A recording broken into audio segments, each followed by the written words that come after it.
Drainage. Saddle and load. You got it, boss.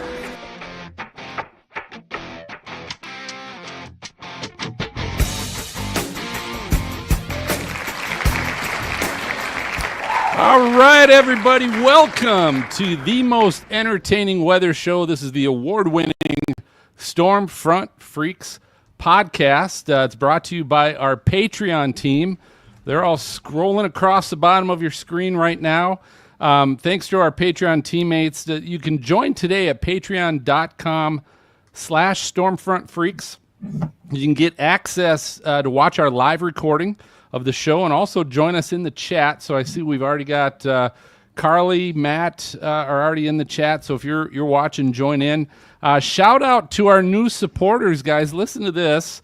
Outbreak Storm Chasing Simulator is a new supporter. Marcus from overseas. Whoa. We've got Holly and Fuzzy actually just joined today as well. So Matt, a.k.a. Fuzzy, welcome to the Patreon team.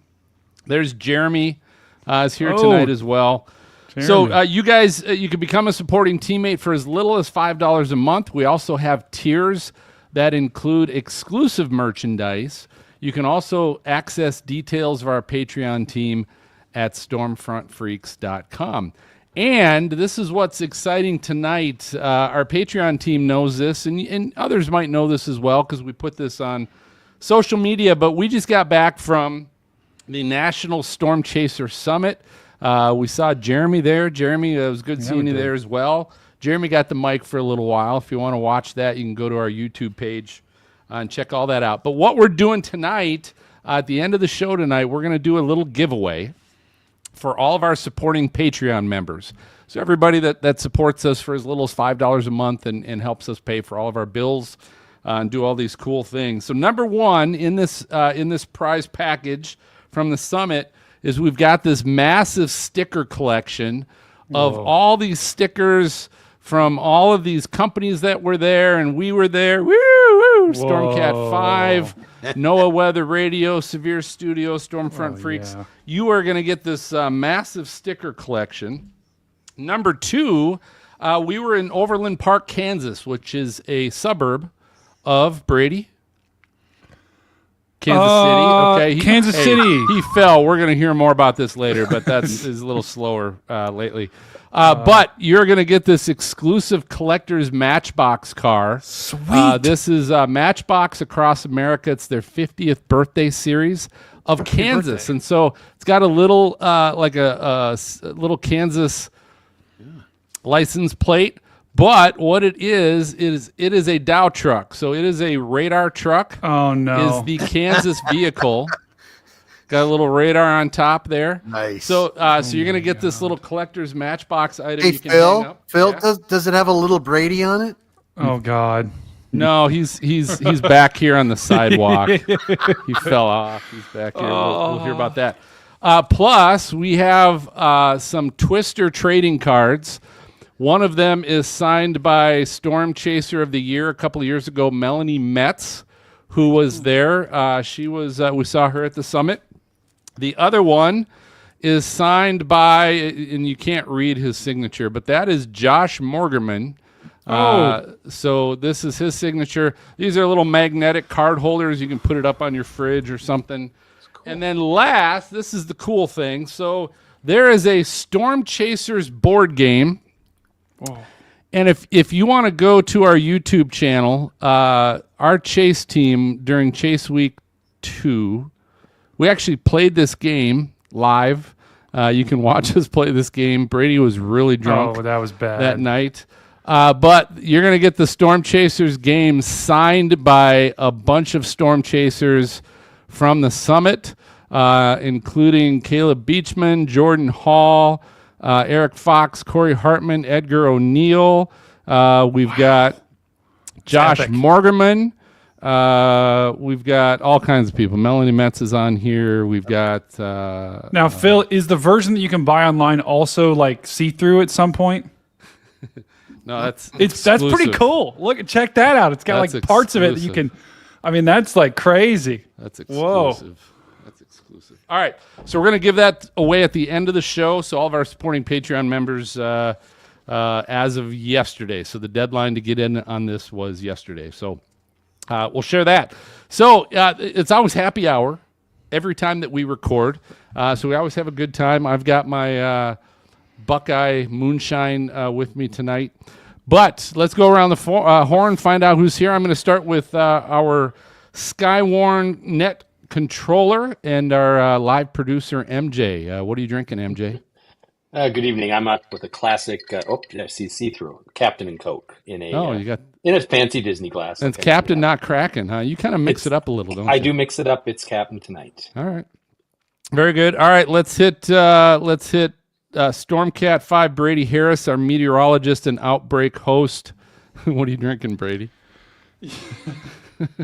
Yeah, we got some water and we got some Tylenol. So we're having some nice, good old popping the pills and without the thrills. So we got some water, drinking that, and living the good life. Very good. Well, we'll definitely get that story here in a moment. Our former on-camera meteorologist, Mark Maz Massaro. Maz, what do you got tonight? Oh, it's not just water. It's Pellegrino. Feeling Italiano. Molto bene, grazie. Yeah. What's that? What's That was that? very good. What's the saying about the most interesting man in the world? What's that? Dos Equis. Si. Yeah, doesn't he say something Dos though? Like Equis, It's the Dos Equis guy, right? I don't know, something like that. All right, we've also got our VIPs hanging out with us. We got Dan Wallace, Garrett Beverly, Angela Krager. Dan, you drinking anything good tonight, sir? A little bit of Beano. Ooh. Oh, You're fancy. Dan, wait, Dan, let's see that glass. Hold That's that glass too up fancy again. for tonight. It's the plastic. Oh, Nice. a little the white Boone's wine. I Farm? like that, Dan. Very Little down to earth sophisticated. fanciness. I like that. Garrett, how about you? What you drinking? Anything good tonight, sir? He's going unleaded tonight, unfortunately. Unleaded. Like nothing, or you just Like nothing drinking hard? diesel? Pepper tonight. Dr. Pepper. He's drinking the doctor. Yeah. All right, Angela, what do you got this evening? I'm also drinking the Lord soda, which is Dr. Pepper. Okay. Wow. Wait, Look at that. why is You it guys the won Lord the match soda? game tonight. I see you're stuck in Love's Diesel Island, huh? Yes, I've been broken down here for 8 hours so far. Oh no. Wow. Yeah, gotta love it. Jeez, that's another 8 story hours? we might get to later. No, we'll see how the night goes. But if anybody that's watching us right now, so I see Mama G has joined us. Holly, welcome. You missed us. I don't know if you heard us announce your name as a new team member, but welcome. But if you guys notice, there is someone missing from our little screen of faces here this evening, and that person is Cameron Nixon. Cameron Nixon, who was supposed to be our guest this evening, is unfortunately not able to join us. And many of you, if you're hooked on to social media, have probably heard today there's been a number of actual layoffs and firings in NOAA and the National Weather Service. Cameron wanted to let us know he's still good. He's in good shape. He's still working, but just understandably wasn't comfortable coming on board and joining us this evening and talking about things. And so we respectfully understand that. So I wanted to go around a little bit as we've been hearing that, and those of you that are in the chat, kind of feel free to chime in as well. But I want to talk about obviously how important knowing the National Weather Service is, and how important they are to what we do and the people that work there. And Maz, so I'm going to start with you just a little bit because I know you worked in television, and I know you had a lot of interaction with our National Weather Service in Wilmington that covered the Cincinnati area, and I'm probably also while you were up in Michigan. But I guess give me an idea as a forecaster, TV meteorologist that everybody's tuning into to listen and watch, because the National Weather Service is not the media. Like you don't typically see the National Weather Service. You don't typically hear, the average person doesn't hear the National Weather Service. They're not the ones on TV. They don't stream. They don't do live streaming coverage and updates on storms. So how does TV and local TV meteorology work with the local National Weather Service offices? I love that question because every city, whether we were in Rhode Island or Omaha or Michigan or wherever, or Cincinnati, we would talk to the Weather Service guys, especially during severe weather, or any kind of big event that's coming up. A lot of times, when you're on a certain channel, you're not talking with the competition, right? But the National Weather Service is not the competition. They're the guys that you can bounce idea. What do you guys think of this? What do you, because they've got their model. We're looking at models, whether it's Cavoris or whomever. And, we want to come up with the best information we can for the general public without it having to be political, not to use the word politics tonight, but just to, instead of it being NBC or ABC or CBS or Fox or whomever, you just want to be able to give the best information. So to have those guys and gals there to be able to answer, and they're always just so helpful, so friendly. They're on it. And I think it's just kind of a mutual appreciation of both entities, because it's easy when you see people on TV for people to be kind of stuck up. All right. I'll just say that in the business. You see somebody who's been in a place for a long time. It's, and they go, well, I'm above that. It's like, you know what? We're all in the weather field. Let's just kind of bounce ideas off each other, especially during severe weather, because we really want to know, hey, what are you guys thinking is going to be the biggest situation going on today? How can we help you? How can you help us? And we love it. I mean, I know MJ probably knows that with Skywarn. I mean, we're talking to people, especially back before all the storm chasers were there. It was the Weather Service, and the Weather Service had chasers. And so we really needed and relied on each other quite a bit.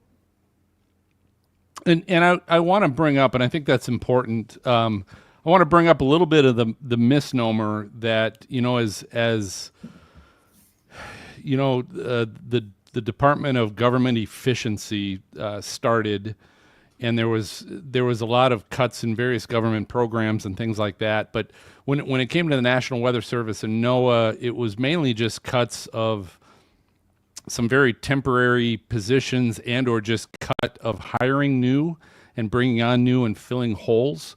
And it wasn't until today that there have been some serious cuts and people that have been with the National Weather Service and NOAA for extended time periods. And again, it's all pretty new because it really just started hitting the fan today. But I just kind of wanted to make sure to catch people up to speed a little bit on what's going on there. And I think Jeremy made the comment, some of the most dedicated individuals in public service are the meteorologists who work for the National Weather Service. The impacts of today's events will have consequences. And I know, Brady, so you spent some time as an intern with AccuWeather. Yeah. Was there ever, and again, in your role, maybe there was, maybe there wasn't that you were aware of, but was there any kind of interactions as far as AccuWeather and the data that AccuWeather was getting, or any interactions they had with NOAA or National Weather Service? Yeah, that's a great question. There definitely was. AccuWeather they don't directly compete with the National Weather Service, and there's a lot of great meteorologists at AccuWeather. I have a lot of friends that are still there. So I don't want you guys to take anything I say the wrong way, right? But AccuWeather does, service a lot in the private industry, right? And they sometimes will put out their own warnings, right? Their own tornado warnings. I'm sure you guys have all seen that. And they do it because their clients ask for it and because they want to try to tailor certain warnings to certain groups of people. So they are in a little bit, they're not in direct competition with the National Weather Service, but they do some of the same things that the National Weather Service does. Having said that, when we were making forecasts, right, we used a lot of the models, but a meteorologist at AccuWeather would be lying if they say they didn't use any information from the National Weather Service, like the Storm Prediction Center outlooks, right? Like the Climate Prediction Center outlooks as well. Of course, we looked at those things, right? Because we'd be stupid not to, because the National Weather Service oftentimes has some of the best and the brightest at forecasting across the industry. AccuWeather also has a lot of great forecasters that have their own intuition and have their own way of doing things. But absolutely, that when you make a forecast, if you're not looking at the National Weather Service in some capacity, you're doing it. You're just eliminating one of the most reliable sources. And that's another point I wanted to make here too. Is look at all of the meteorologists, myself included, on YouTube and on Twitter, and it's been absolutely in the last 5 to 10 years, it's been absolutely exploding of people offering their own takes on weather, right? On non-traditional places like YouTube and like Twitter and like Instagram, and unfortunately like TikTok. There's a lot of there's some good meteorologists on there, but there's a lot of hype people on there as well. But all of them, pretty much all of them, have some sort of National Weather Service or Storm Prediction Center map, right? People can make their own graphics. People like James Pettis, he makes incredible graphics, right? His graphics are based upon the Storm Prediction Center, right? My graphics that I will make based upon the Storm Prediction Center, based upon the Weather Prediction Center, right? Based upon the National Weather Service's snow forecast. So the point is, the National Weather Service is the source of truth. So if we're saying, hey, and this isn't political at all, right? I think the National Weather Service is a non-political institution. Now, there are parts of the government that are more politicized than our National Weather Service, I'd argue, is mostly not. And so I think, my take on this is, if we're cutting back people that are the source of truth for everyone in the weather industry, that is going to cause, if we keep making cuts, I'm not saying these cuts will lead to this, but that'll cause more unreliable sources to be elevated as the National Weather Service can't provide the same level of guidance and outputs and outlooks that they normally could, because they just have less people. So, and so I want to jump a little bit to Garrett. I'm going to go to you because I know where you live in Virginia, especially in the last few years. You guys have had a number of different severe weather events, whether it's flooding, tornadoes, snow. You've kind of seen a lot of it just in your home. Tell us the importance of the National Weather Service to your neighbors and to the people that you know, because you are a diehard weather person, right? But your neighbor probably isn't. Right. And so how has the National Weather Service been a benefit to them?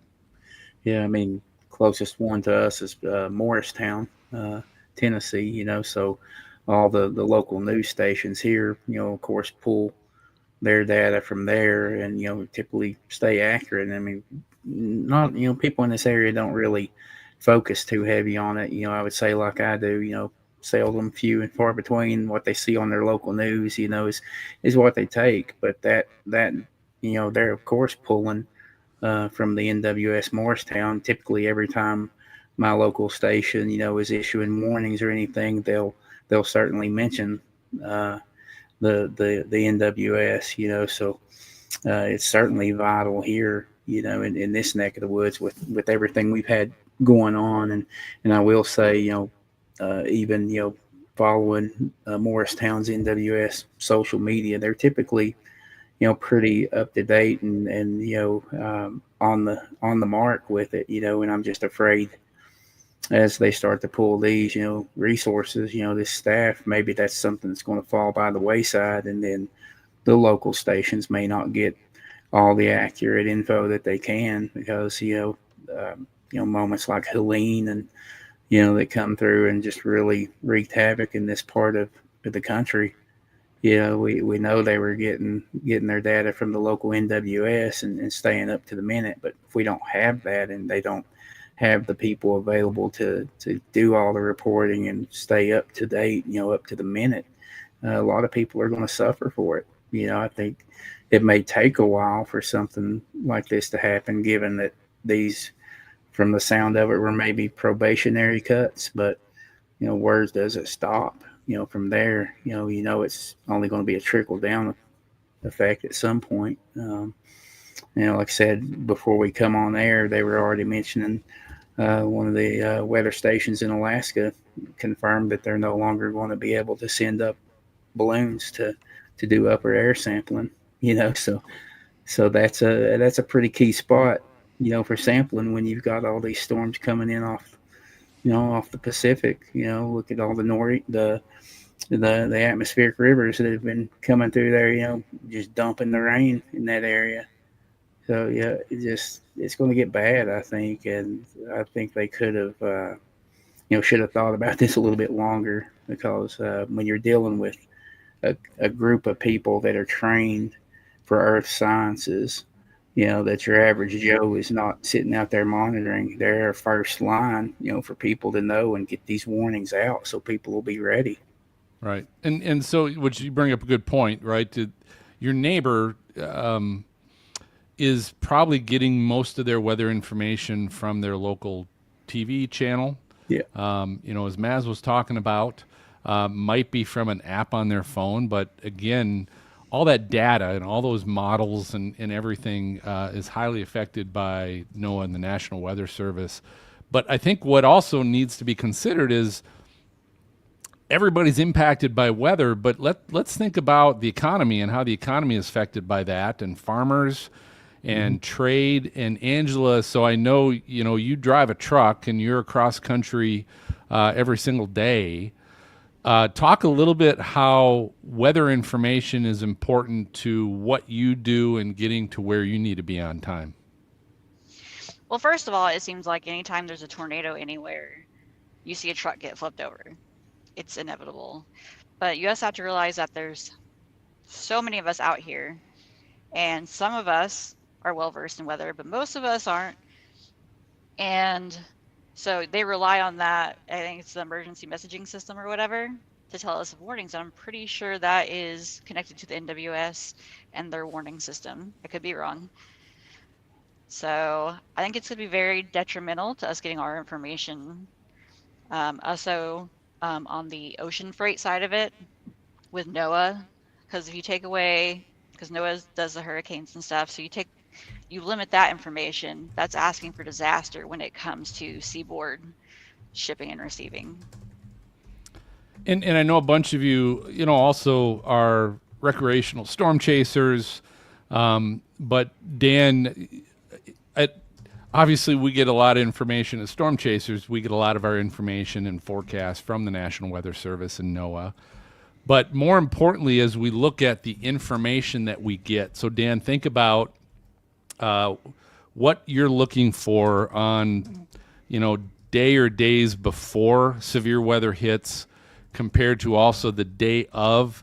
What are the things that you look at as a storm chaser that are just as important to the TV meteorologist and to everybody else that's reporting on these storms? What are those tools that you use that obviously NOAA and the National Weather Service have an impact on? Well, I'm looking at models and upper air information. I'm looking at some of the outlooks and what everyone else is thinking as well. It's kind of a group effort, in my opinion. And kind of going back to Maz, the National Weather Service, brings a lot of partners together, and there's just so much information. Not one person knows everything. You've got everyone coming together as a community to save lives. That's the goal. Yeah. And one thing I wanted to mention is Enterprise consumes a lot of information from the National Weather Service and NOAA. I mean, no one out there really has their own infrastructure in such a way that they can not use National Weather Service data. So it's very important to know that that's. Yeah. And I, and that's a good point. And I again, because it goes a little bit to our economy and all of the businesses that use that the average person and even I don't fully understand the importance of weather and these forecasts to our daily lives and to the things that we buy and where we spend our money. I think obviously all of that is very important, and I don't want to say I don't want to give the impression that NOAA and the National Weather Service are going away, but the issue is as you start to make additional cuts in staffing. I was the National Weather Service. I'm sorry, AMS, the American Meteorological Society. weather band today and tomorrow have what's called a Jamposium. And I think it's open. You can go to AMS, search AMS Weather Band or search Jamposium, and you can see what they're doing tomorrow as well. But today, actually, one of our friends at the Norman Weather Forecast Office, Rick Smith, gave a presentation very timely on what the National Weather Service does and how they do what they do. And this actually has been planned for a little while, so it was kind of interesting. One of the questions after his presentation was something about like adding more people or doing something like that. And he's like, well, we're kind of going in a different direction right now. But one of the things he brought up is he showed a photo of a severe storm day. And many of you here on the show probably have seen this or are aware of this, but the National Weather Service office on a day that's sunny, like today was in a lot of places, might have two people, working in the office and, putting out the forecasts and, communicating with the media and doing everything that they have to do. But on a severe day, like they bring in people that are going to be working overtime. They make them work later. They bring them in earlier. People that had a day off are coming in. They're doing all of this on a severe day to keep all of us safe. But he showed a photo of what the office looks like on a sunny day, with a couple people, when there's a bunch of computers and there's just kind of two people. And then on a severe day, every single one of those computers are staffed with people that are forecasting and calling warnings, that are looking at a global, more bigger picture, so that the folks that are working on forecasting where the severe storms happen to be aren't missing something. People that are keeping eyeballs on chasers that are streaming, local media coverage.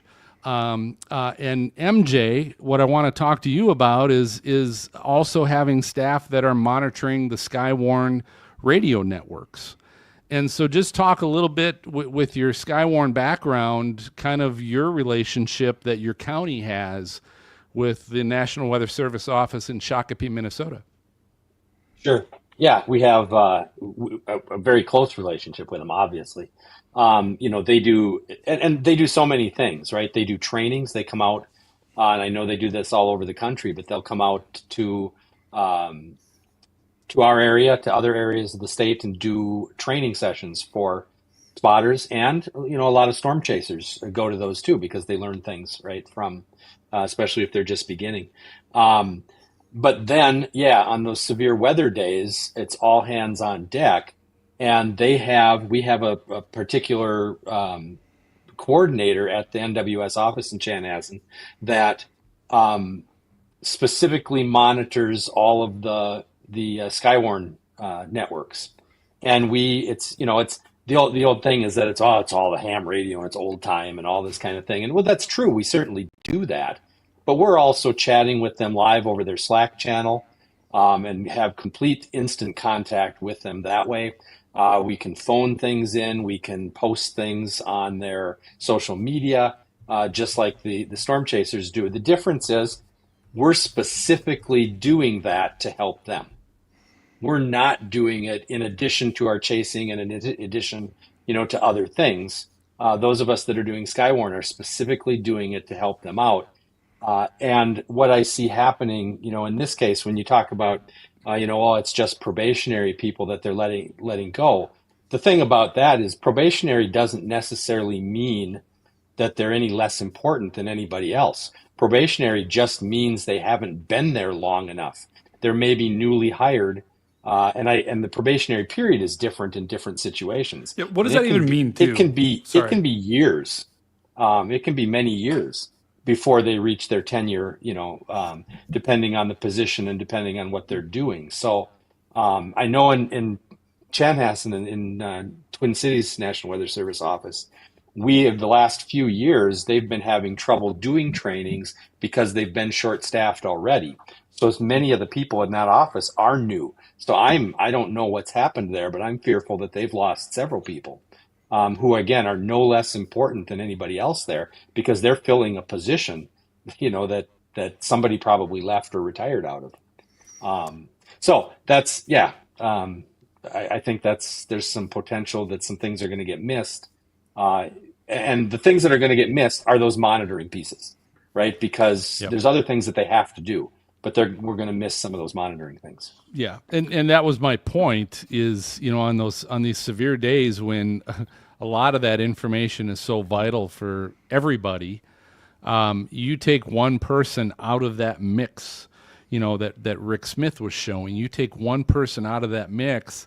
Now, either who else is going to have to take that monitoring on while they're already supposed to be doing other things, and how is that going to be a distraction, or how is that now we're not monitoring this anymore? So that might be vital information that allows our forecasters and our warning coordinators to put out the warnings and do those things because, oh, shoot, we didn't have the people to monitor this or monitor that to be able to make the warnings we need to make or make them as accurate as they need to be. Phil, I guess I have two takes on this. Number one is here we are heading into spring, right? We're heading into March, the beginning of severe weather season for a larger part of the country. Obviously, the South has it a lot. But as you get into the middle section, this is going to be interesting. And obviously, we'll all be monitoring this very closely. But it also presents an opportunity. I was thinking about this because I remember when I was a meteorology student and when I wanted to get on TV, I was calling up the chief meteorologist. I'm like, hey, I'll pick up your dry cleaning. I'll get groceries for whatever, just to get an opportunity. And I'm not saying maybe it's not even possible, but there's an opportunity maybe for the local meteorology departments in different colleges and universities to maybe do some volunteering. And maybe they don't even allow that, but maybe it's something where, just to kind of help pick up the slack. And obviously I don't want to say, well, that's taking away. No, I understand that. But during severe weather, we all need everybody. Yeah. But the question to me would be, what kind of experience do they have to do that? And my working at a college myself, my experience working with students is you have them for, it used to be 4 years. Now it's maybe 3 years that they, can graduate in 3 years. And so the internship, Brady, you had an internship with AccuWeather. How long was your internship? 3 months. Yeah. So, it's, and again, not a bad idea because Maz, I agree with you, right? Okay, wow, we got to start thinking outside the box and which isn't always a bad thing, but it's the loss of some of that experience and some of that I think, is it something we're going to see tomorrow, an effect? I don't know. But certainly what was brought up that Fuzzy brought up was, hey, as you said, we're about to get into these severe seasons. And we've been in severe winter weather seasons in the Southeast, always severe weather. And I think California is potentially looking at some severe weather today or tomorrow or something. It's crazy. Never and stops. Fire and floods and all that stuff that NOAA is involved in and National Weather Service is involved in. Yeah, and I think an important part is I don't want people to take this as a political statement because there are, and also I'll say, like, I never want to be like the Twitter police. Like, that's just not how I roll. But I just think I've seen a lot of people on Twitter of like trying to call people out and be like, oh, you voted for this, you're the worst person ever. It's like, guys, I think we all need to take a deep breath here. Know that we're all part of this one community, right? We're all part of this community where we all have the same goal in mind. And I think there are people in this weather community that have all kinds of different political beliefs, but this is not a political statement. This is not a political action. What I would say is, yes, there are parts of the government that are absolutely they're bloated. They've got a lot in there. That is an undoubtable truth. But I don't think the National Weather Service is that place, right? All you have to do is go meet a National Weather Service employee and look at the job that they work, look at the hours that they work, look at the shifts they work, and then look at how much they get paid, right? They work unbelievable hours, unbelievable shifts, and they do it for the love of weather and for the love of helping the public, right? And so I think I'm really hoping that this was just a broad stroke of the pen, and it caught it, and I'm hoping that that people, talk to their congressman, talk to their local representative, and tell them how potentially harmful this could be. And I'm hoping they walk it back, right? Because I think this is not necessarily a political issue, and this is also not us saying that the government is perfect and that every part, but the National Weather Service, I don't think, they were already understaffed, right? They were already they already had not enough people working there. And so, I don't want anyone watching this or thinking this like this is a political statement. It's not. And I want everyone in the weather community to come together on this and not try to rip each other for, how they may have voted in the past, because it's not what we should be doing. We should be coming together and trying to enact change. So Brady, you bring up a very good point, which is what I wanted to share as well is so here's the key is to contact your senator, to contact your congressman or woman, to let them know that you need their help to make sure that the important things that you get from the weather information that you get, whether it's your TV meteorologist, whether it's your weather radio, whether it's someone streaming on YouTube, wherever you get your weather information or your app. Again, all of that has a lot to do with data that comes from NOAA and the National Weather Service. So what's important is for you right now to jump on Google and Google who is my senator, and Google who is, and MJ just pulled it up. So we've got the link on the bottom, but all I did today, because I posted something on X so I could have a link to share with everybody who's my senator, and a link to, you just go to that and you type in like your zip code or whatever, and it'll tell you who your senator is, and you can send them an email right from there. Boom. Same thing with your representative, your congressman or congresswoman. MJ put the link on the bottom, www. Do you say that anymore? I don't think so. I say HTTPS. Okay. Yeah, there you go. Yeah. .congress.gov. So just congress.gov/members/find-your-member. So that's going to cover both. And what's important is just send them a message. It's some of the struggles I think people have, no matter what happens, no matter the election year, no matter when, is if their candidate that they voted for didn't get elected, maybe, okay? And the key is you can still voice your opinion. We're in a democracy, and that's part of a democracy is your candidate doesn't always win, and sometimes they do, and when your candidate wins, that's someone else's candidate they didn't want to win, right? That's just how a democracy works, okay? And it's always fleeting. Like, here's what it is for these 4 to 6 years. And it's probably going to be something different after that. But the key is you can still make your voice heard, okay? And when there's enough of us that all feel the same way about something, and we all contact our senators and our representatives or congressmen and women, you can make your voice heard. And so that's what you can do. Don't feel like you're completely helpless and you can't do anything about it.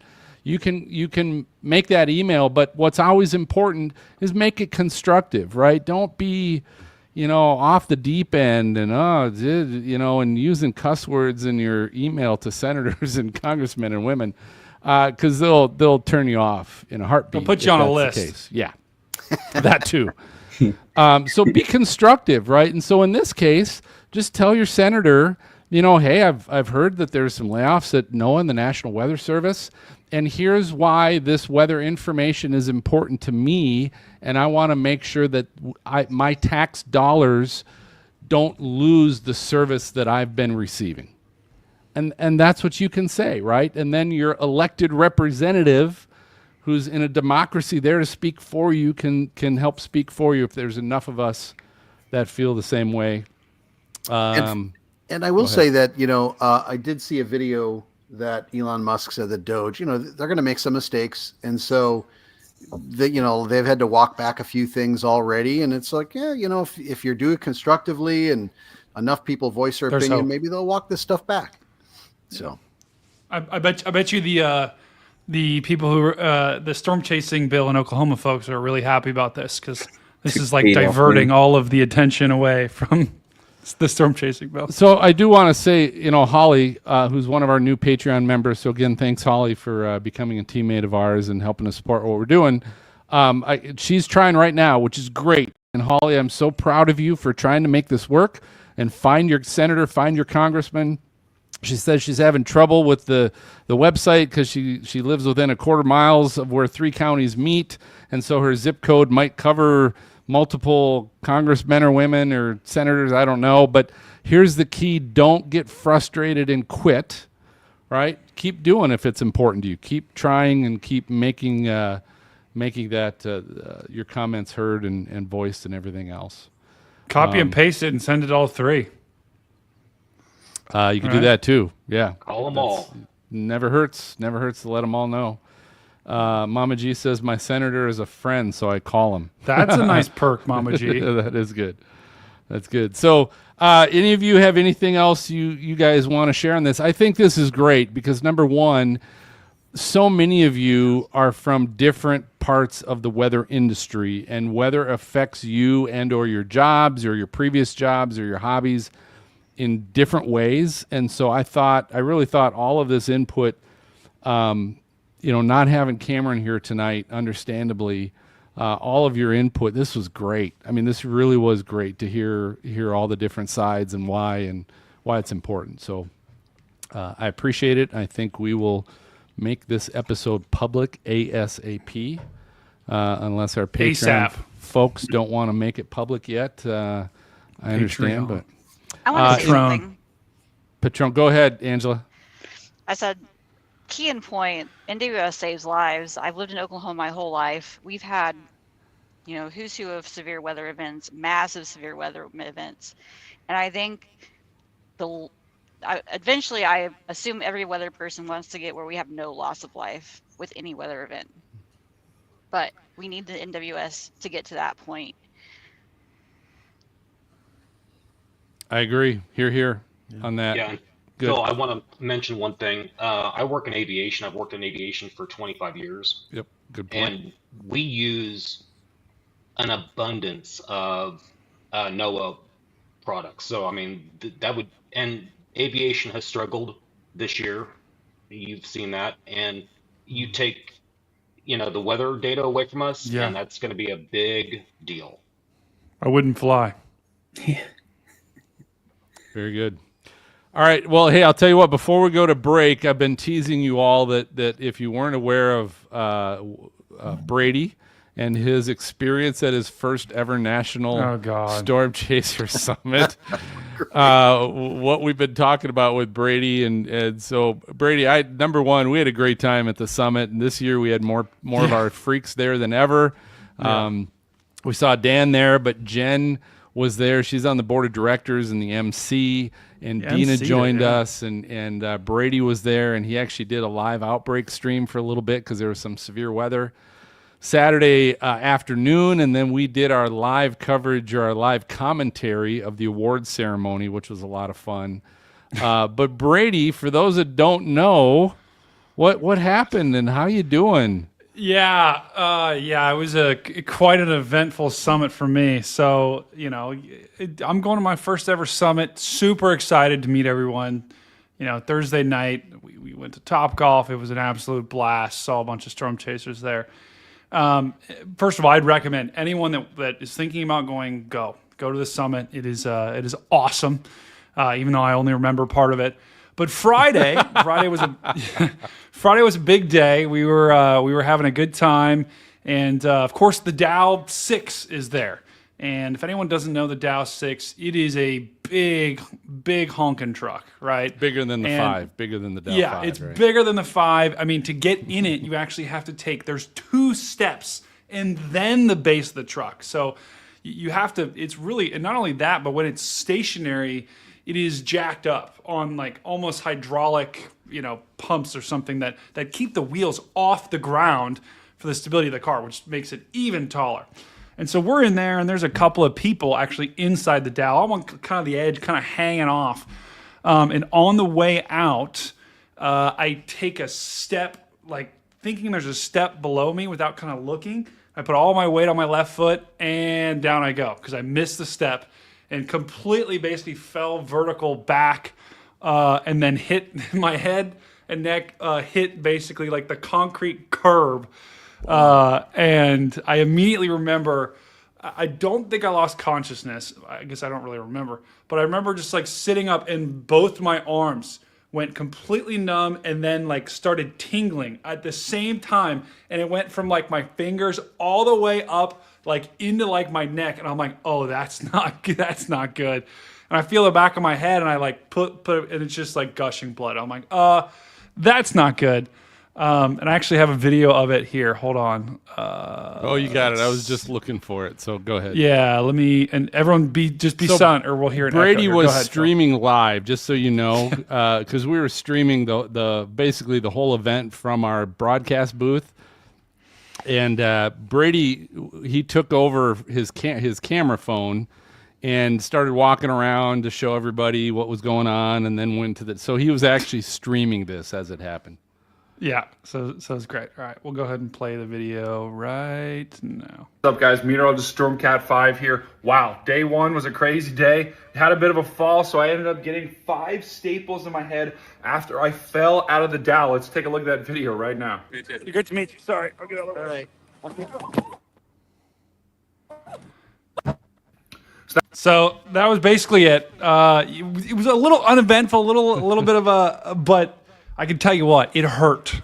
It completely hurts. That was when I fell and then fell right back on my head. Luckily, they were doing, you guys know this, the Storm Chaser community, like, it seems like 1/4, like almost a half of them are former EMA or EMA certified, and they were doing a Stop the Bleed class.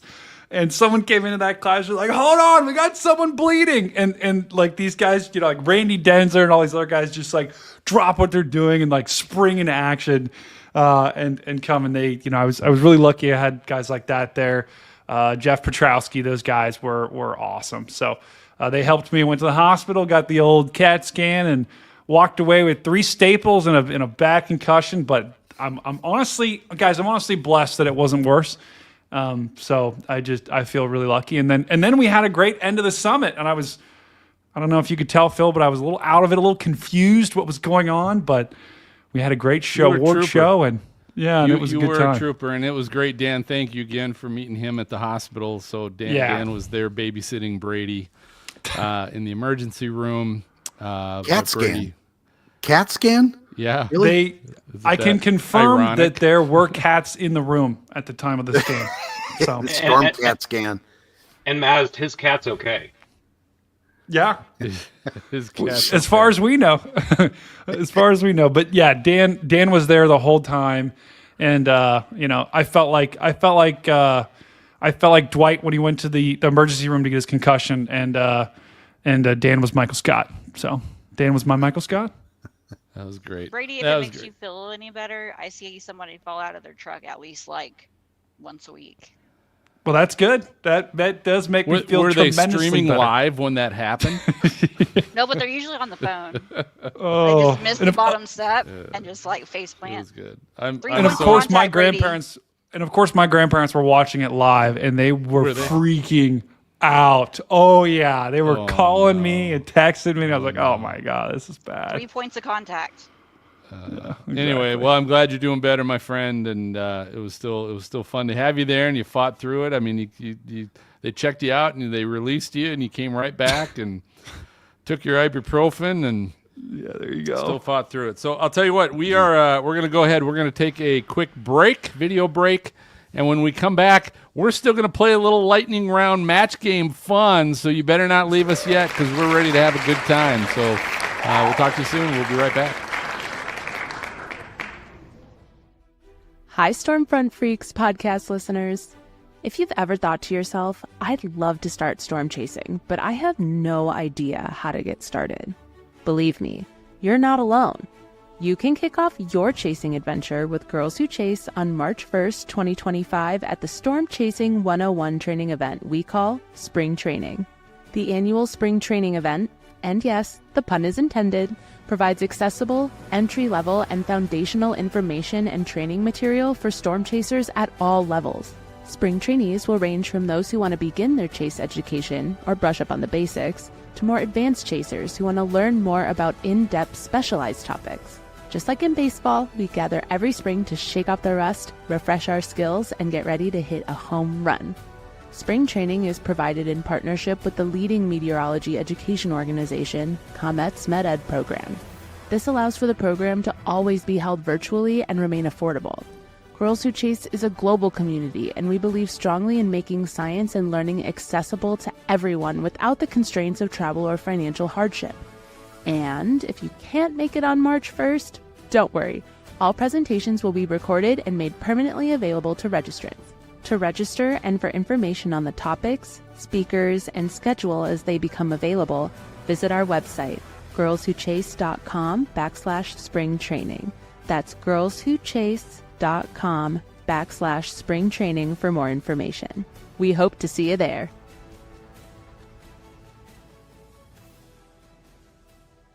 Mesoscaleforecast.com brings us StormNet, a state-of-the-art deep learning model designed to revolutionize severe weather forecasting. The innovative tool is tailored to provide unparalleled real-time predictions of severe weather events, including probability of wind, hail, and tornadoes. And now they've added Hurricane Vision, a cutting-edge hurricane track and intensity prediction system that uses deep artificial intelligence to predict the track and future intensity of tropical cyclones. You've seen us use it on our Storm Front Freaks live outbreak coverage with meteorologist Stormcat 5. Now you can use it as well. Visit Mesoscaleforecast.com and access live data subscriptions. Plus, when you enter the code Stormfront, you'll receive a 10% discount for life. Yes, for life. Go to Mesoscaleforecast.com. The Stormfront Freaks is now available on the Weather Store. Come shop our catalog of shirts, hats, and hoodies, all with our Stormfront Freaks logo and Outbreak logo. Plus, you'll find all your other favorite weather geek and storm chasing gear, footwear, and accessories. Visit the Weather Store at thewxstore.com, the exclusive supplier of the Stormfront Freaks. Let's all go to the lobby. Oh God, now I'm gonna be hungry. Let's all go to the lobby. Let's all go to the lobby to get ourselves a treat.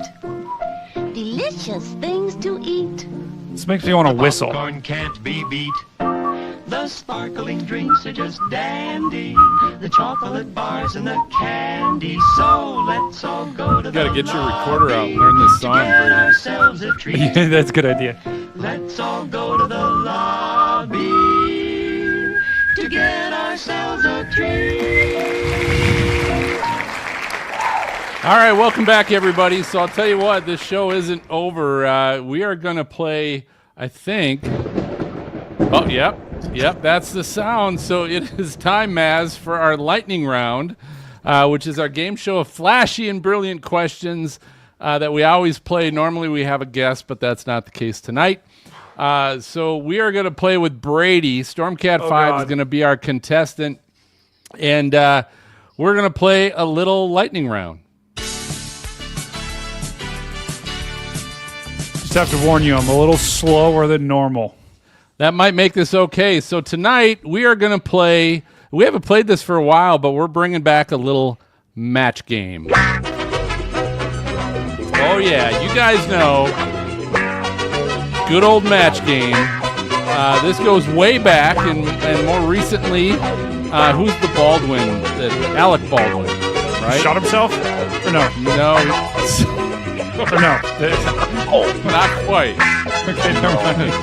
He did shoot somebody. Sorry. It wasn't himself. Oh my God. Anyway, okay. So a little match game. So this is kind of a weather version of match game. We were going to play this with Cameron, and we might play it again when we have him on next. But we're still going to play it tonight with Brady. And so how match game works. Brady is our contestant. All the other freaks are going to be our celebrity panel. And so I'm going to make a statement, and there's always a blank in the statement. And so what Brady's going to try to do is come up with a word that he thinks will match most of all of our celebrity panel, right? Our celebrity panel is going to write down a word. And so when we're done, I'll go to them and I'll ask them to show what is their word, and we'll see if it matched what Brady ends up coming up with. So I'm going to say the statement, then I'm going to give you a minute or so to kind of think about it, Brady, and for our celebrity panel to kind of write down their guess, and then we'll see if you match any. Okay? Phil, the problem is my brain doesn't work. Like, my brain works so differently. It's going to be I'm going to try to put. So I'm going to try to. So I have to try to put myself in Maz's. Like, that's the only way I win, right? We'll go there. Good luck with that. All right, so here we go. Here's the first one, and this was specifically meant to be for Cameron. If you guys know Cameron Nixon, you'll know why this is the statement. Dumb Dora is so dumb. How dumb is she? How dumb is she? Thank you, MJ. How dumb is she? He's old enough to know the show. She thinks a photograph measures her blank.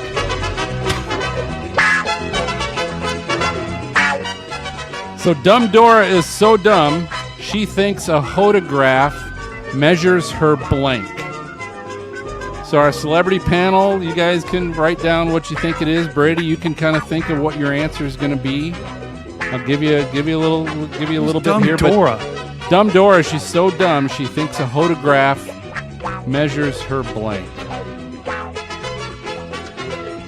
So they're writing down their answers.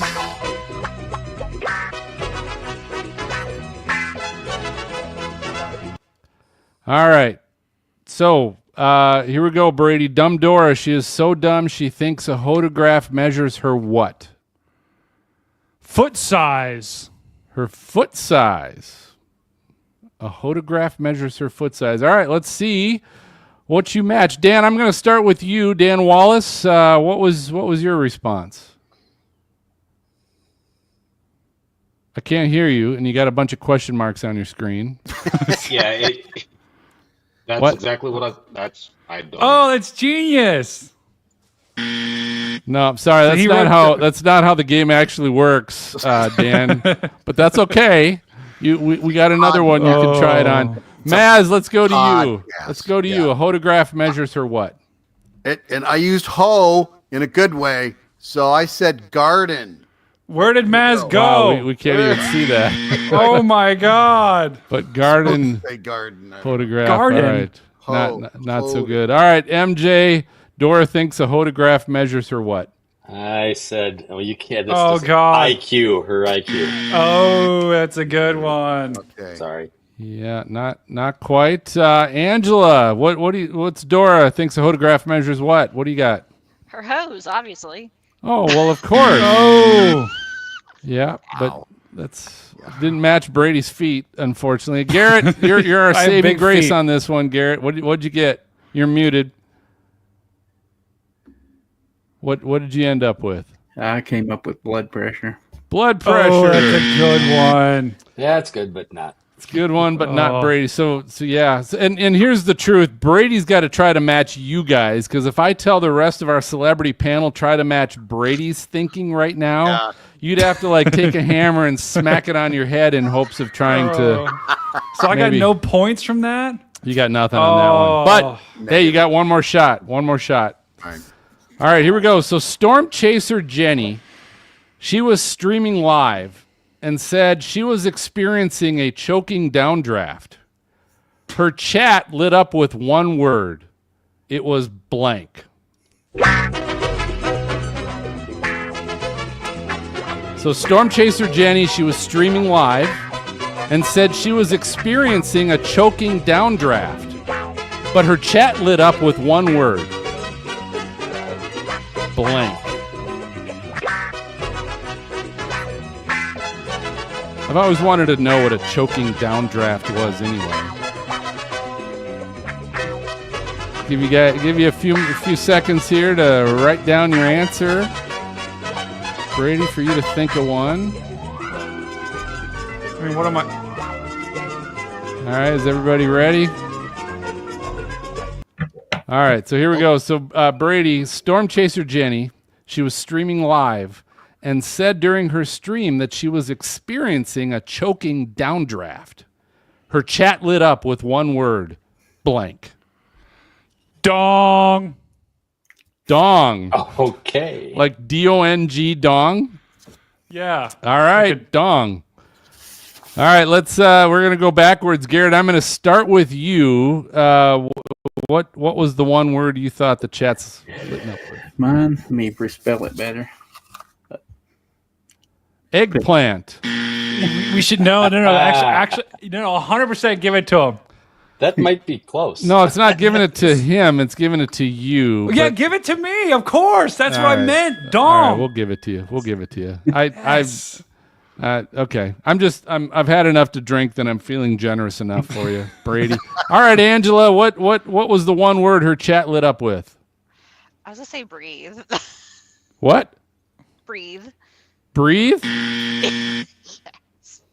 Okay. You can't breathe. Fortunate. That's true. I was like, that's like sound hot again, to Phil? you a little bit, sort of, right? Yeah. That's not good. All right, MJ, what'd you got? What's the one word? I settled on chew. Ooh. Ooh. You can chew that, but Okay. All right, Maz, I know you're always thinking in the gutter. What'd you come up with? No, I said Heimlich. It says Heimlich, but I spelled it correctly, not I-C-K. So get your mind out of the gutter. That's good. Dan, you got one more shot to give him another point. What'd you come up with? And like, what did you write it? Yes, Dan. That's so bad. Yes. It's so bad. Oh, point for Gryffindor. All right, so Brady, we'll give you 2 points on that. Reluctantly give you 2 points. Dan still doesn't know how to play this game correctly, but he's a nice guy.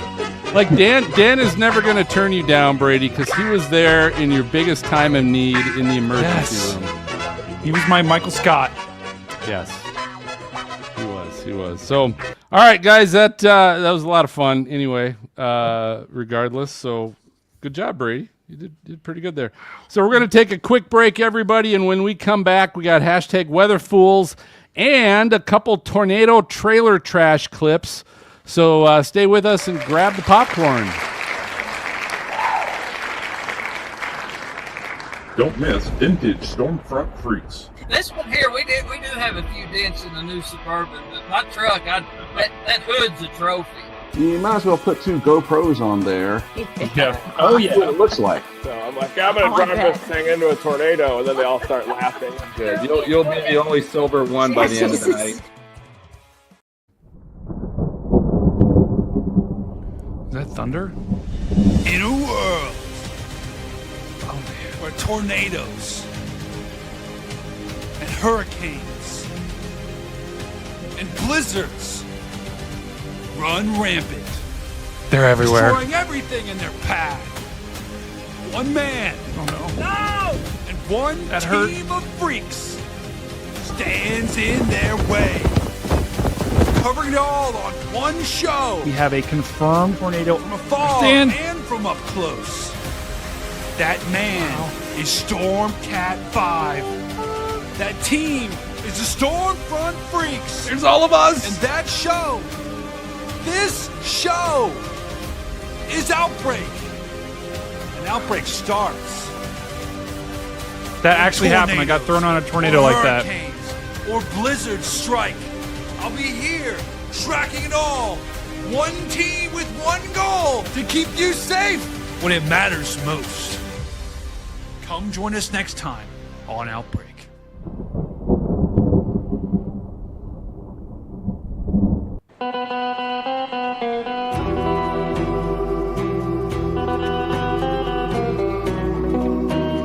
Hi, I'm Brett Adair, meteorologist and storm chaser, as well as owner of Live Storms Media. You are listening to the Stormfront Freaks podcast. Let's take a drive under the moon. Let's take a drive under the somber sky. Let's take a drive under the moon.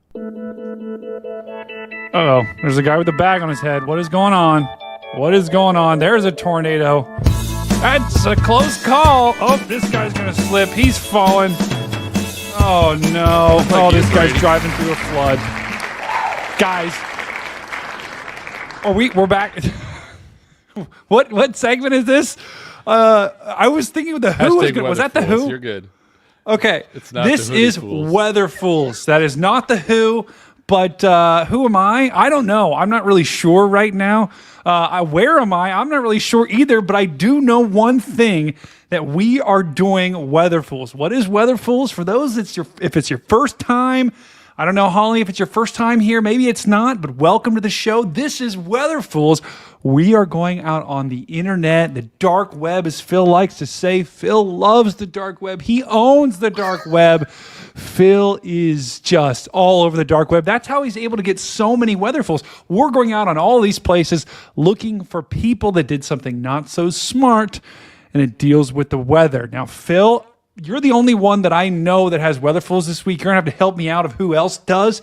But I understand you've got a couple this week. So I think it's just me. And, again, I don't have to go on the dark web to find this stuff. I mean, this is on Twitter and social media.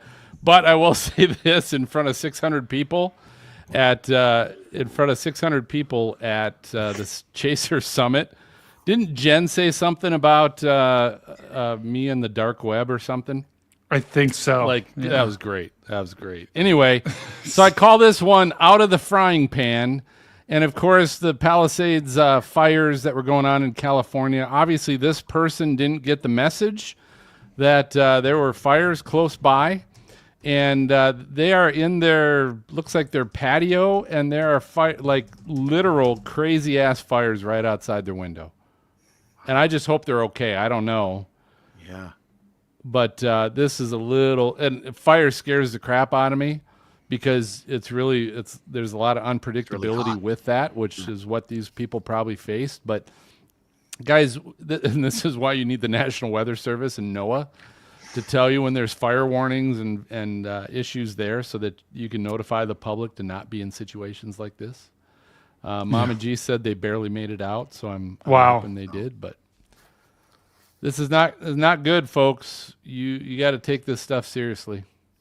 Yeah, I'm glad they did, because when I saw that video, I was like, I mean, how would they make? I don't understand. I mean, they're literally trapped. So I'm glad they did make it out. And Phil, I understand you. All right, I got a couple more here. So the next one I call Child Protective Services on line 1. Maz, this is kind of your saying. Child Protective Services on line 1. So this is down in the southeast when they don't get a lot of snow. Someone's driving their lawn tractor and pulling someone in a laundry basket, pulling like their teenage kid or something in a laundry basket. Yeah. That is epic. Well, they brought the rescue dogs down the street. Yeah. So if they get stuck, they can dig them out. And they don't even, that isn't even that much snow. That's like an inch or two. Hey, but they're having a good time, right? Oh, yeah. That lawn tractor just rope behind you the laundry basket, and it's just like Disney World. All right. Next one I called is The Package is Running Behind. Oh my god. And this is an Amazon truck. Oh no. Amazon truck going down a snowy hill. And they just can't stop. They can't steer. They can't do anything, and they go down into the ditch. He said, "Look at that guy by the porta potty watching." Oh. No, I'm lucky he didn't get hit, because he'd go down the other side. It's a wonder he didn't go through. Or is that him? Do you think that's the Amazon guy that got out to take a piss? And now he watches. First you say it, then you do it. Yep. That actually could be him, because he doesn't try to get out of the way at all. Right. He's just watching it like, oh crap, I'm fired. Oh god. Because I don't see anybody in the driver's seat through the window. No. Oh, that is unfortunate. All right, last one I call this, and realization sets in. You got to listen to this one. The power in my house just shut off because it's storming. You can't even fucking Oh my god, is that a fucking... Oh my god, there's a tornado. Oh.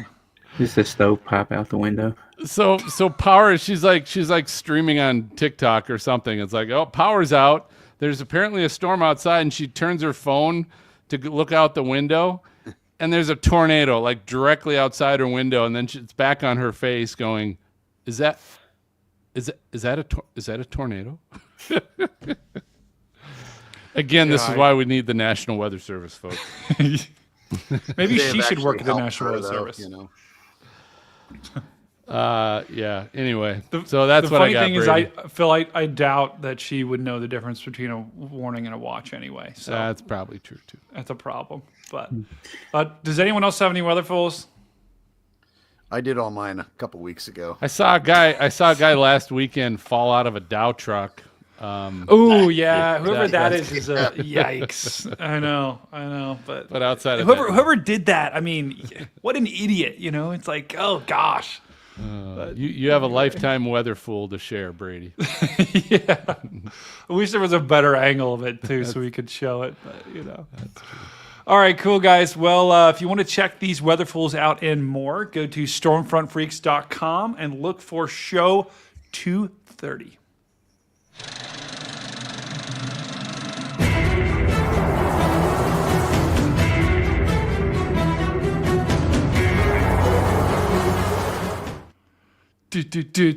Well, guys, what time is it? It is time for... What time is it? It's really crappy weather-related movie trailers. I had to put that in the chat so I remembered it. And this segment is we are looking for trailers. I'm not talking about the car. We're talking about the video trailer. So you see, like, you know, you go to the box office, and right before you see a movie, you got all those trailers coming on the screen. And Phil loves to go to the movie theaters, and he'll just look for these trailers, and he'll look for any weather-related ones. And he'll be like, you know what? That one's a crappy weather-related movie trailer. Let's show it on the podcast. Is he on the rest meds? is history. Yeah, Me? I'm sure he is. He's No! got to hit his head a couple times to No, knock it in. But no, I got these, Brady. I got these from the dark web, of course, right? Oh, gosh. That's where I get these. I'm kidding. I don't really.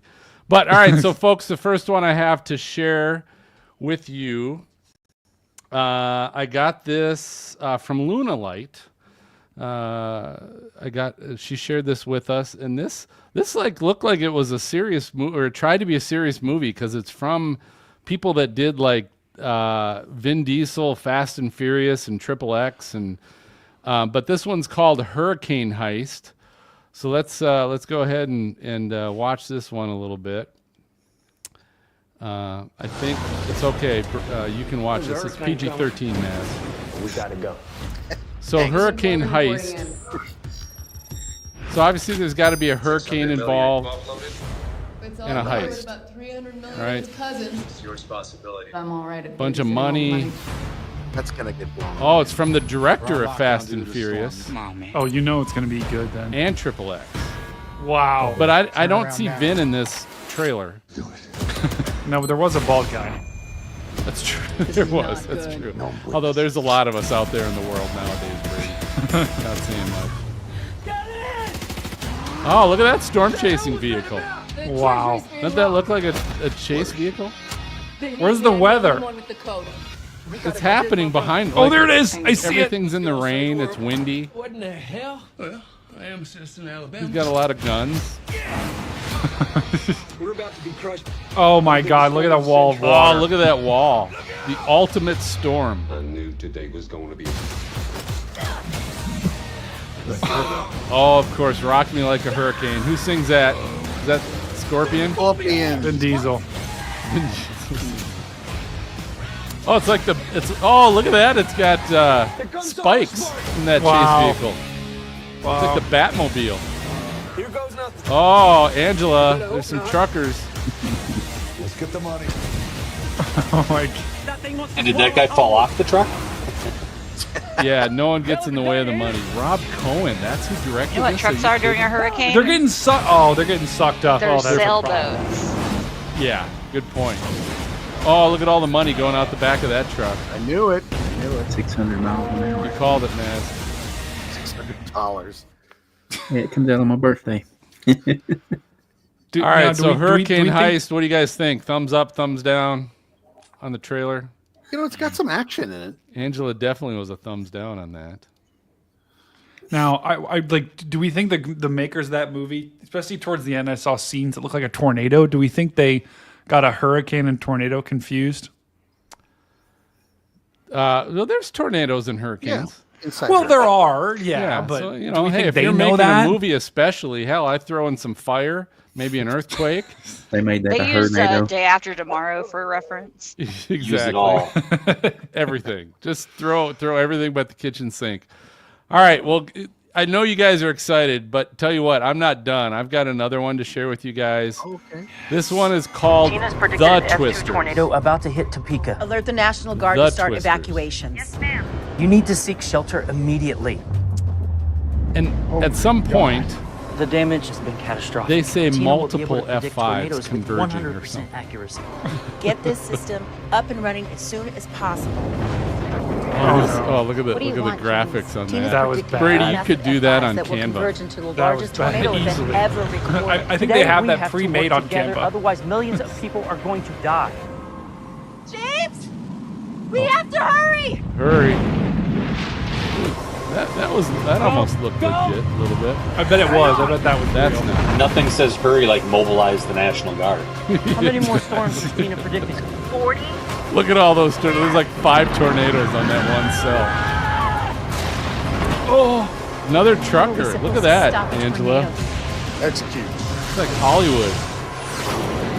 Oh, they're sending in the Air Force. The tornadoes Blow are it converging into one super tornado. Oh, That's it's a a super 1,600 tornado mile long tombstone. with red lightning. The Twisters.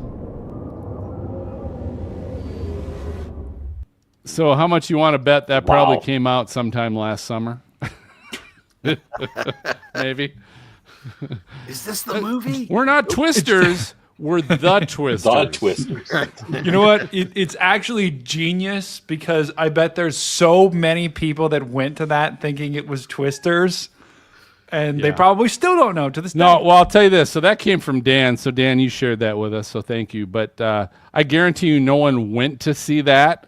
Good point, Because actually, it was good probably never in the theaters. Good- and yeah, I good bet point. very few people turned that on and streamed that. I'd say nobody even It'd wanted be- to post it for streaming. It'd be hilarious if the makers of Twisters, like for the people that bootlegged it, that's what came on.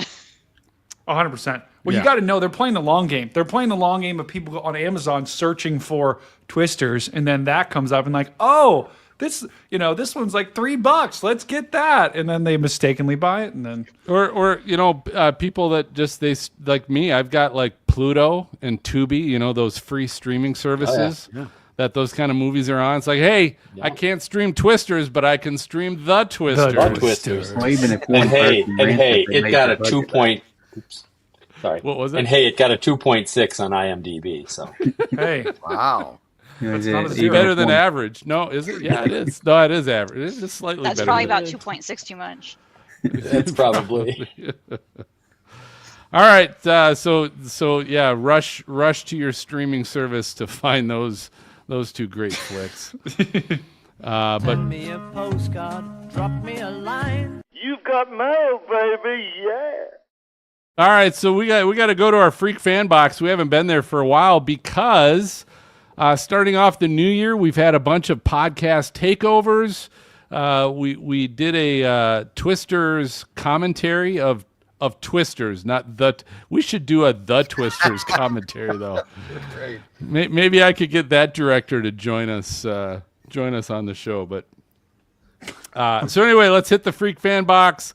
This is from our new Patreon teammate Matt, aka Fuzzy, who's on right now. He said, Stormfront Freaks, great episode as always. Brandon Kopic is one of the greatest chasers next to Reed on the planet.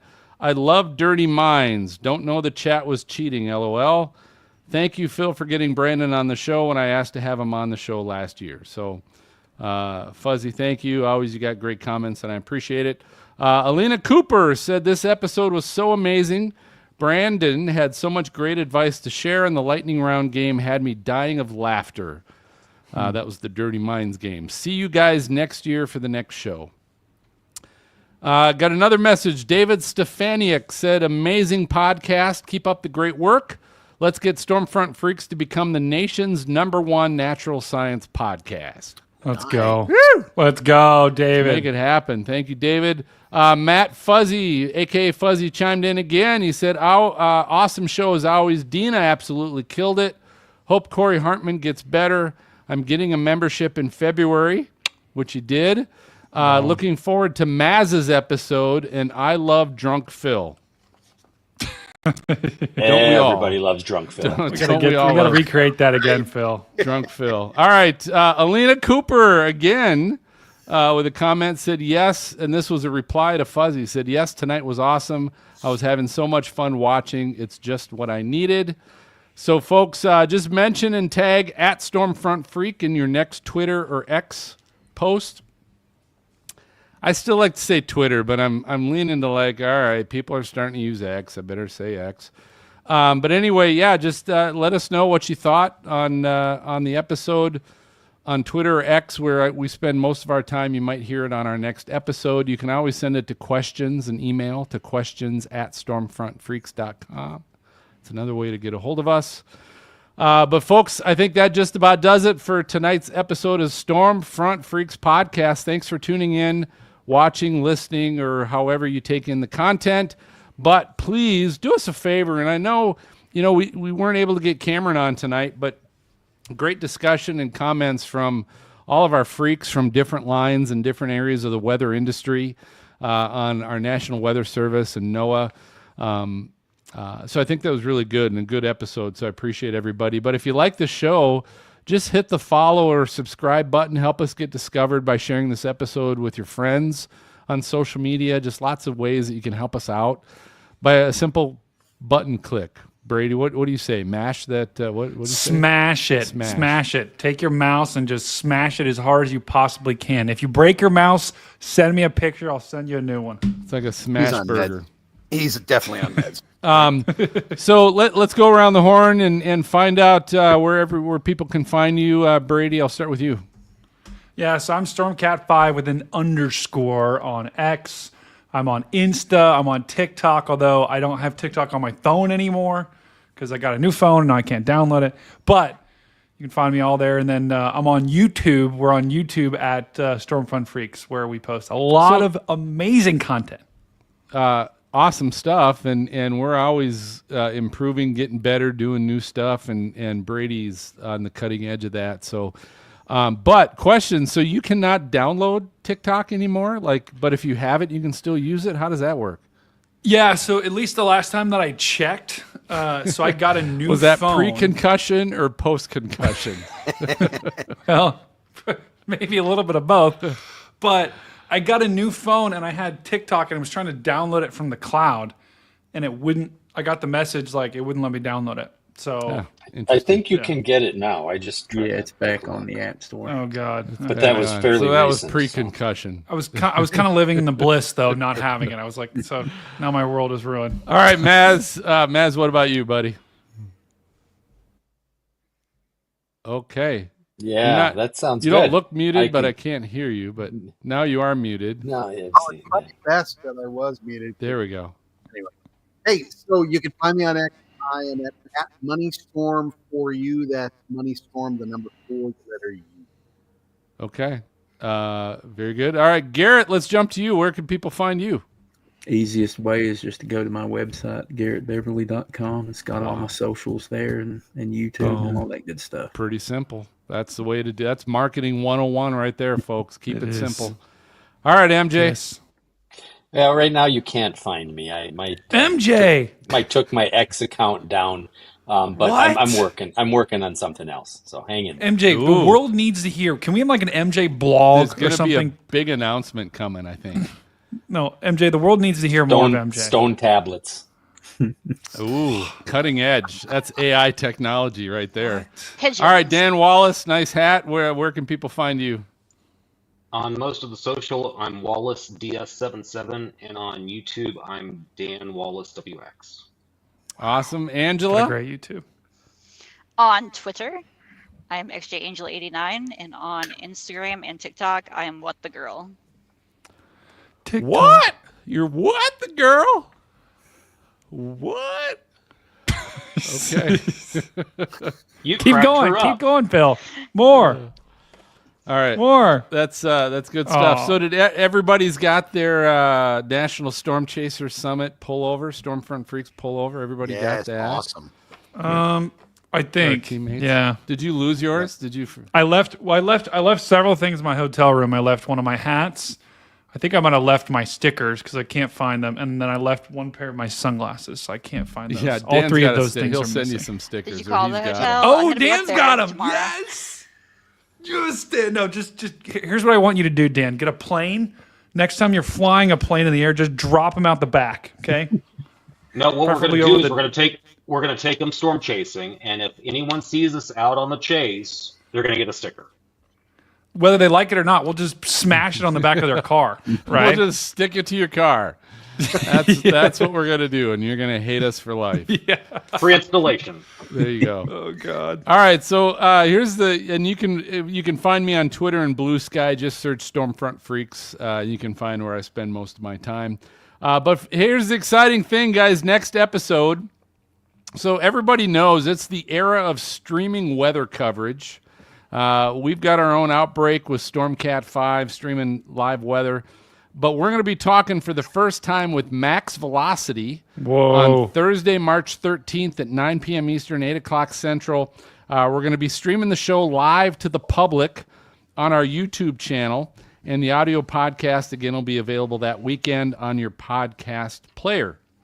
So we're looking forward to the next couple weeks. We're also, just so you know, we had a great conversation tonight on the National Weather Service and NOAA.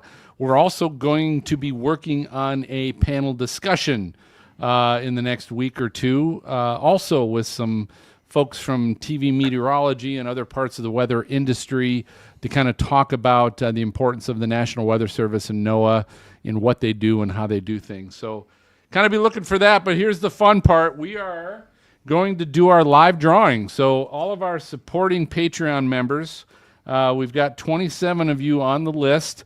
As long as you are a supporting Patreon member as of yesterday, the 26th of February, these were the people that are included on this list. And I've got to find my random number randomizer. And we are doing 27 people, 1 to 27. So I'll tell you, this is live, right, as we're talking about. Okay, so here we go. 1 to 27. Drum And roll. I've got my list of our 27 Patreon supporters of $5 or more, and this is for the cards and the Matchbox card, the autographed Storm Chaser game, and the whole sticker package. Here we go. The winner is Drum roll. number 9, and that is Number Patrick 9. H. Number 9. Isn't that a Beatles song? Number 9. Yeah, number 9. Love Number Potion. 9. Beatles. So, hey, congratulations, Patrick Whoa. H. Patrick H, you have won the Storm Chaser pack. So I will reach out to you on Patreon, get your address, all that good stuff, and we will send that out to you. Thanks for being a supporter. And I've got more stuff coming. Like we're gonna have those of you that like to read. I've got like a weather library that we're going to be giving away probably in the next month or two of just all kinds of weather related books from guests that we've had on the show, things like that. Just some cool stuff there. And I've also got some Twister movie merchandise that we're also going to be giving away. So lots of giveaways coming up. I'm excited about this. So again, just it's a thank you to all of our Patreon supporters that help us, because ultimately doing all this stuff and creating all these things, it costs money. And so it's just beneficial that, hey, throwing in $5 here, 15 there, 50 there, whatever it is, it just helps us pay for all this stuff, and then allows us to then do some cool drawings with some cool stuff that we get with some of that money, and help just kind of give it back is really what it is, because we don't make money on this thing, trust us. We just take all the sport money, pay for our bills, and help take some of that money and just put it right back into the show. So thank you for doing that. Look, Phil, it's a heart for all of our Patron members. That's a heart from someone with a concussion. No, I'm trying to do. Hold on. Is it a beating heart? Apparently, It's or a nice something, rectangle at first. All right, so for Stormcat 5 and Maz and Dan, MJ, Garrett, and Angela, I'm going to signal the all clear, and we'll catch you guys next time. So good night, everybody. Peace.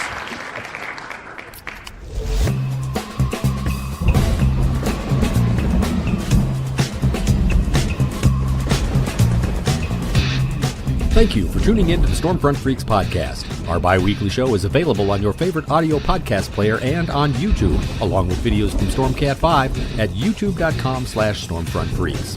Patreon team members can watch the live recording session and access other great member benefits. For Patreon details, show notes, past shows, videos, merchandise, and more, visit our website at StormfrontFreaks.com. While you're there, check out our interactive radar from our friends at ZoomRadar.com. If you would like to contact us with questions or make comments about the show, shoot us an email to questions@stormfrontfreaks.com or follow us on X or Blue Sky. Search for Stormfront Freaks. We'd love to hear from you. Join us next time and tell a friend about the Stormfront Freaks podcast.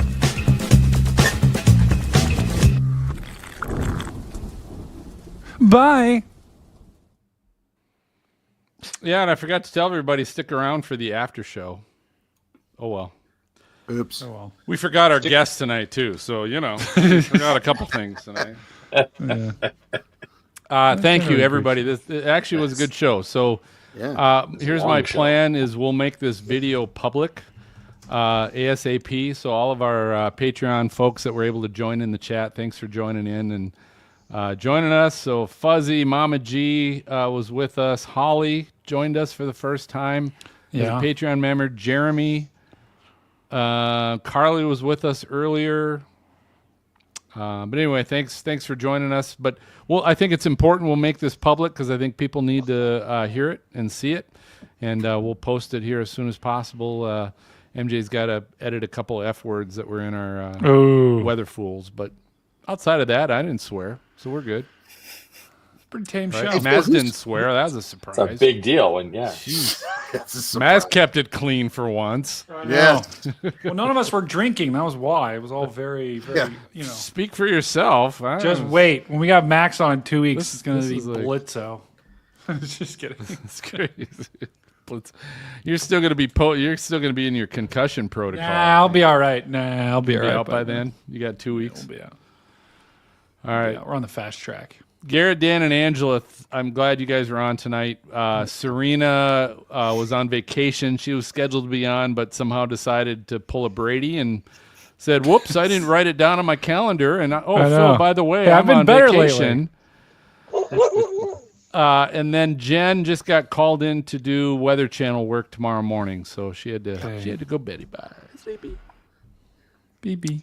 So we need Brady, I'm going to make you a shirt next year that says 3 points contact. Oh, yes. Wait, 3 points of contact. Oh, for my head? Contact. So is your nickname going to be Where's 3 my points? service dog? It should be that. 3 points contact. I like that. I think my head had 3 points of contact on the ground. Yeah, we have all those names and numbers just on the back of your shirt, just so people know right away who to call. It's genius. It's genius. Hey, we Phil, love Brady. We love you. Somebody mentioned making us number one. Who is the number one podcast in the medical and whatever? Let's take so we are in natural the science. Natural science? Is that what we are? Or Earth science? I think we're in Earth science. I think we're Earth science. Are we? Because I thought it was medical. No.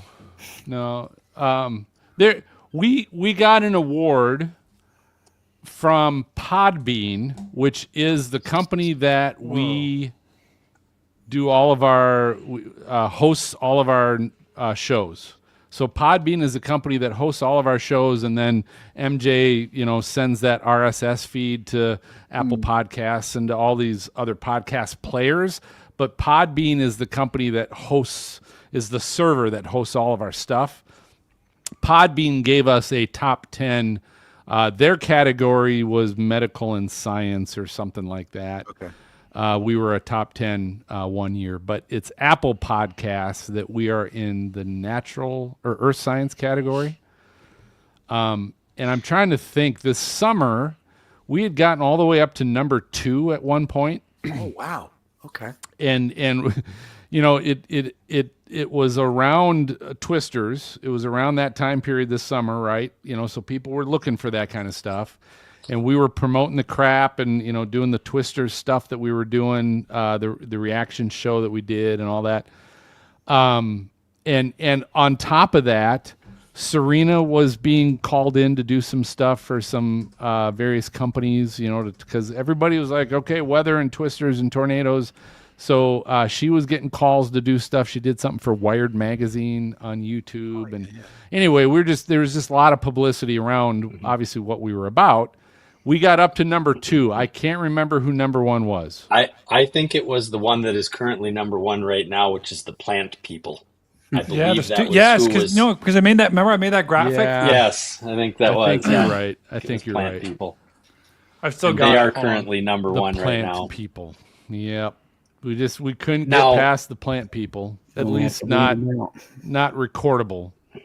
You know, maybe we did for a second. You know, like the stock market for a second was up, but by the end of the day when they reported the results, we were number 2 was the highest. We got. Today, right now, we are sadly number 22. But, I figured, yeah. We're, in the winter. The winter is when we get the least amount of viewers and listeners, and like no one's into it. And it always picks up in the spring, of course. You know, when the storm season picks up and the hurricane season. So the spring and the summer, good. And then again, our numbers kind of, you know, go down a little bit in the fall and winter. I'm actually surprised we're 20 something, to be honest. In February. yeah. So that's all right. It's we'll epic. take it. So there I'm you trying go. to find the plant. I'm trying to find the plant people graphic that I sent. Gosh, where did I save it? So Holly said I'm working on a rebrand. Haven't written anything for a while. So either I've missed something that she's been talking about, or she's just saying that we need to rebrand. Is that we should do something? We need to start a farming podcast maybe instead. Been 10 years, so. I'm going to be honest. Every time I've tried to have some sort of plant in my house, it's died within like 2 days. So I would not be a good. So you're not going to be one of our co-hosts. I'm out on the farming thing. I'm just going to tell you that right now. So would you see a mouse? Dead. Whoa! What is that? It's like a bucket of dirt. It's my What are you lavender growing plant. there? It's looking really sad. What are you growing? Can you dry that out and roll it up? No. I mean, maybe it's lavender. Well, I've rolled up some sausage from a pizza before in my past, so hey, what? You can smoke anything. What? Yeah, some Oreos. I've rolled up some Oreos. I've done that. I've done Oreos. You guys never done Oreos?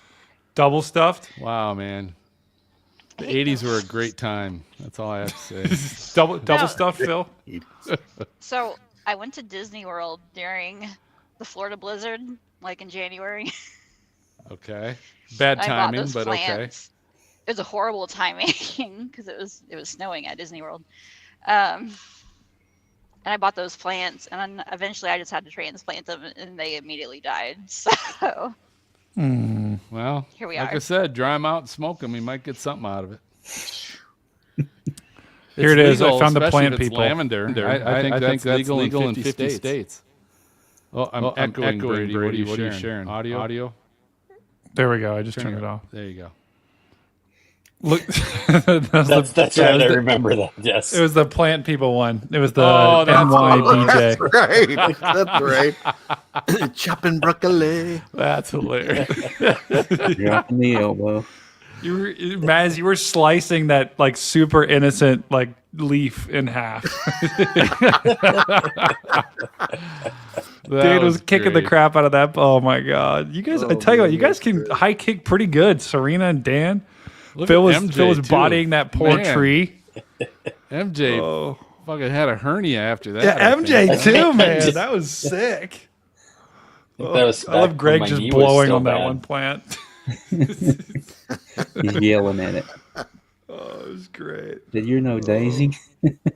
I didn't even have to do any work to Jen because she had a plant, or her and Dina had a plant in their hands, and they were just like hurting it. That's pretty good. That was great. All right, that's our goal. Things That's our can't goal live for without weather, though, 2025. Is so- we're taking down the plant people. Beat the plant people. Weed them How out. far do we got to go? Oh, Weed them I out. don't That's know. right. Unless we have Brina. another Twisters movie coming out anytime soon. We our niche audience is pretty niche. And start giving the truck stop food reviews. Stop or start? Start. Start. Well, Brady, there's a brainstorm idea for what we're adding to Outbreak. Truck Ooh. stop All food subs. reviews. By my new I like house. that. So I think we should put booths across the country. Like We truck stops. we actually did that for a little while. We had someone giving us food reviews, storm chasing food reviews. We did that for a couple episodes, but Oh yeah, that's right. now Yeah, Love's I is remember building that. RV parks, and they don't have any rules against you parking your car in the RV spot and plugging in into power. Keep that in your storm chasing mind. okay. What kind of I like power Loves. though? I do like Loves. Oh, 210, 220, Right. whatever it takes. Whatever it it's all- takes. Right, man? That's right. MJ knows that one. Yeah, I Right, got that right. one. I know. that. I did too. That's funny. Yeah, what do you Right got next there? to the I don't know. commuter belt. 210, 220, whatever it takes. Whatever it takes. I would have to say they're very nice here at the Loves in Marion, Illinois, since I've been sitting Yeah. on their fill island for 10 hours. Hey, I'm we're getting really- a Buc-ee's. We're getting a Buc-ee's in like Dayton. I heard Are Columbia. you really? Yeah. I'm gonna Yeah. drive there because I gave my Bucky to Jordan. Or sorry, I gave my Bucky that Jordan gave me to Jen. So I got to get another one. You Those gave are it the to Jen? best bathrooms. Yeah, What Jen, is she Jen, gonna do okay, with Jen it? came up to me and she was like, "Oh my gosh, She'll Zara give would it- love she'll this." give it And to I'm like, Zara. Yeah. and I was like, I can't say no. Like, it's Zara. It was for Zara, so I had to give it to her. Yeah, and you were concussed, so I get I it. know. I left so many things at that storm chasing conference. It was just unbelievable. I might have another. I don't know if it'll fit you, but I might have another pullover. I'm pretty sure that I have the white pullover. I'm like 90% sure that I have that. That's the one thing. I mean, Let it's me been know like by almost tomorrow. 2 weeks now. I'm Like, delivering you haven't Overland unpacked Park. yet, or what? I just got back to my house actually. Right? I was supposed to go to Florida, but then I went back and stayed with my folks for a little bit. Okay.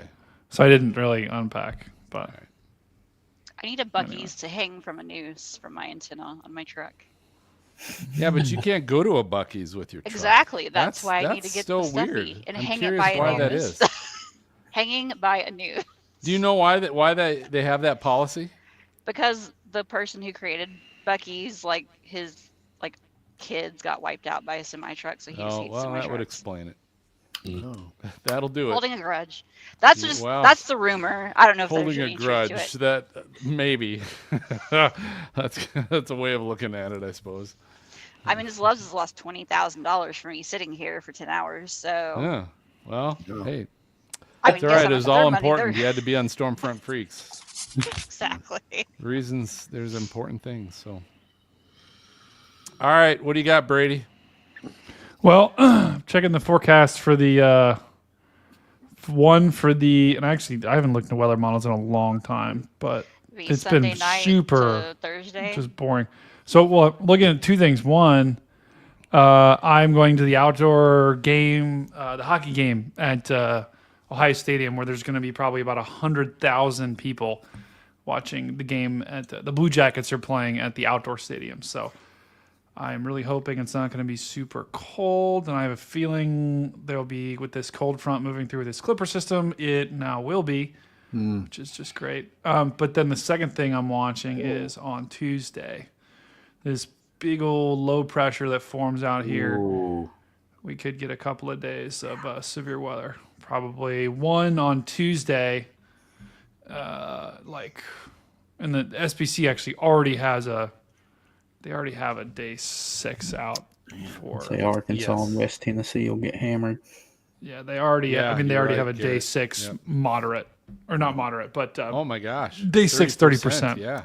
Yeah, I didn't see Yeah. that today. Wow. and then day 7 they got that. So yeah, Buckle up, it's- Garrett. Yep. Yeah, Bo, exactly. Buckle up, buddy. Get Dan, you're in that ready. a little bit too there, Oh, brother. yeah, Dan, you are. You going to go chasing? That is unfortunately my day to work. Probably not going to be able to get out of. But fuck work. No one needs work. Explosive But diarrhea. It'll get you out every time. Just fly a plane to it, Dan. Yeah, I work at an airport, so I'm likely going to see something. It's epic. Wow. But yeah. Yep. So that's what I'm watching right now, and then behind that, get quiet again for a little bit, and then the following week, like we'll probably have maybe another outbreak toward the back half of March. Looks much busier. Look at that big one. Yeah. So, but I don't see any big snowstorms. Unfortunately, this one you might get some snow, but I don't. It's the next week or two. We probably won't have any major snowstorms to hit the U.S. Unfortunately, so that beaver was wrong. That stupid beaver. I hate that thing. Well, I got to jump off, guys. Yep. I'm gonna end the stream. Say goodbye to All right. Thanks for joining, everybody. See you, everybody. Thanks for watching. Bye bye. Let everybody know if you liked it.